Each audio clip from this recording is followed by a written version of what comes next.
Hi, my name is Louis Parra, and I will be presenting a literature review on the reintegration of at-risk youth and how cognition takes a role in the setting. The structure of the presentation is as follows: introduction, design, 2 results section, and finally conclusion and references. So, to dive right in, this review aims to answer how can positive environmental factors contribute to lasting positive outcomes in at-risk youth. The importance of this topic cannot be overstated, as at-risk youth becomes an increasingly difficult topic to address. Research shows that it will take a modern approach to have supportive distributed cognition, which improves the youth's long-term well-being and reintegration. Resources have coined this framework as Positive Youth Development, or PYD, which, instead of looking at problems to fix, takes an empowering approach in the youth's strengths and interests. Another resource mentions that the term at-risk youth can be developed deeper to have subgroups such as suspended, sociabilist, alienated, and loner.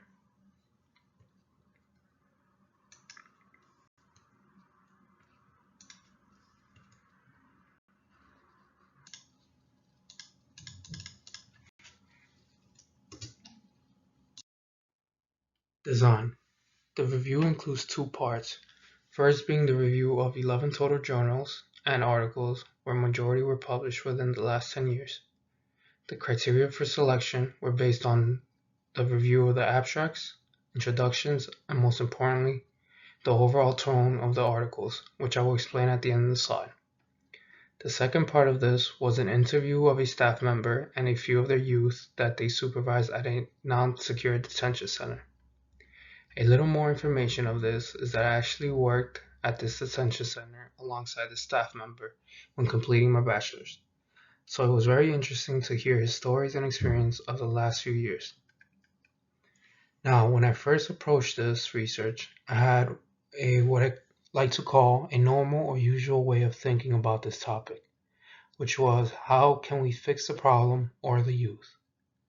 This has a negative connotation, so I pivoted into how we can empower these youth members. This sets a brighter tone, which also leads to more documentation support from the articles and better analysis. Literature review resulted in the evidence that positive youth development, PYD, a modern framework, promotes not only more engagement and clients' individual well-being, but also supportive connection and networks. Long-term effects include improved academic results and better social and cultural integration. At face value, the term at-risk youth is a way to put all these individuals into buckets, which is probably a reason why past systems are not currently suitable. In the Typology of Youth by Etienne et al., there is a model that depicts 4 subgroups which can help tailor treatment. There are many more of these models with even more subgroups. The results from the interview show encouraging results, such as embodied cognition of the clients. Clients' likes and hobbies can be used for youth-led activities, ultimately improving their outcomes. This shows that the body has an affinity and attraction to do these activities, which are necessary inputs because incoming clients' behaviors, according to staff, are becoming more unpredictable, which calls for reform of the system in place.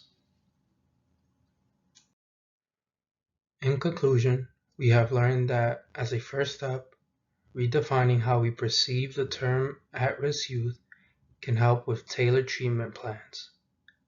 Then we can apply a strength-based plan. This allows for youth to grow and create meaningful support connections, which are the results from youth-led initiatives. I have attached references and my email in this presentation. If you have any questions, please do not hesitate to reach out. Thank you.